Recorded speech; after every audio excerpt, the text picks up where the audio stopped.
Grosse semaine judiciaire avec 3 dossiers bretons. Ce lundi s'est ouvert à Paris le procès du Mediator dans lequel 11 personnes morales et 12 personnes physiques sont poursuivies, notamment pour tromperie aggravée et homicides et blessures involontaires. C'est la pneumologue brestoise Irène Frachon qui avait mis au jour le scandale impliquant le laboratoire Servier. Ce lundi toujours, le procès de l'accident mortel du passage à niveau de Saint-Médard-sur-Île en 2011 s'est ouvert à Rennes. L'accident dans lequel la SNCF est mise en cause avait fait 3 morts et 61 blessés. Et ce mardi, l'ex-garde des Sceaux et député de Quimper, Jean-Jacques Urvoas, comparaîtra pour avoir transmis au député Thierry Solaire des informations sur une enquête le concernant. Il risque jusqu'à 1 an de prison et 15 000 € d'amende. Un 4e dossier breton, celui de la mort à Saint-Cyr-Couët-Quidan d'un élève officier au cours d'une épreuve de cohésion en 2012, a été renvoyé au 9 décembre.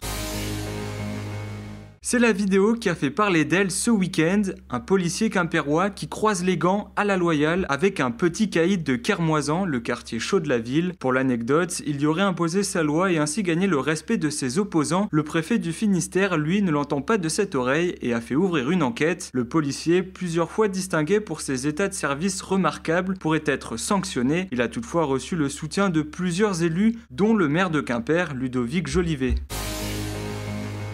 Et si le Tour de France 2021 passait par Landerneau? La ville finistérienne en rêve en tout cas et s'apprête à déposer sa candidature pour accueillir un départ ou une arrivée et elle disposerait d'un soutien de poids. Le Landernéen d'origine Michel-Édouard Leclerc, patron de l'enseigne de grande distribution, cousin du maire Patrick Leclerc et surtout désormais un des principaux sponsors de la Grande Boucle. On croise les doigts.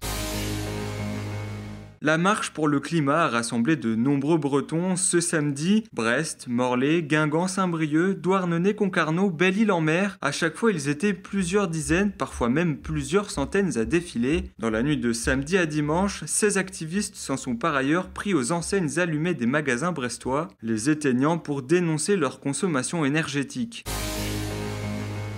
Le Télégramme, c'est du patrimoine. C'est en tout cas ce qu'ont pensé les quelques 300 personnes qui sont venues visiter le journal ce week-end à Morlaix à l'occasion des Journées du patrimoine. L'occasion de découvrir les coulisses de l'info, de la salle de rédaction multimédia jusqu'à l'imprimerie et son processus de fabrication. On vous attend l'année prochaine.